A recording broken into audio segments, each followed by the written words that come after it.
എന്നെന്നും ജീവിക്കേണ്ടി വരും എന്നതുപോലെ നീ പഠിക്കുക. നാളെ നീ മരിക്കേണ്ടി വരും എന്നതുപോലെ ജീവിക്കുക.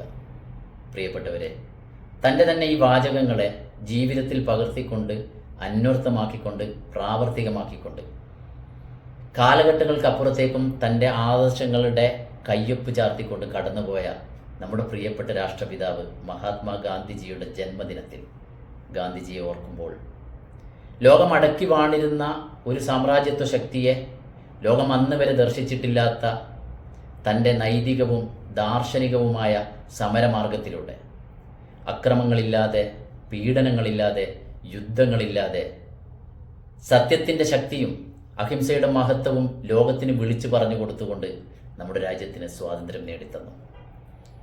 നമ്മുടെ തലമുറയ്ക്ക് അദ്ദേഹത്തിന് ആദരവായി കൊടുക്കാൻ സാധിക്കുക, അദ്ദേഹത്തിൻ്റെ ദർശനങ്ങളെ, ആദർശങ്ങളെ, സത്യം, അഹിംസ, ശുചിത്വം, സമത്വം ഇവ നമ്മുടെ ജീവിതത്തിൽ പകർത്തിക്കൊണ്ട് ലോകത്തിന് മാതൃകയാകുന്ന രീതിയിൽ നമ്മുടെ സമൂഹത്തിന് മാറാൻ കഴിഞ്ഞാൽ തീർച്ചയായിട്ടും അത് തന്നെയായിരിക്കും അദ്ദേഹത്തിന് കൊടുക്കാൻ കഴിയുന്ന ഏറ്റവും വലിയ ആദരം എന്നുള്ളത്.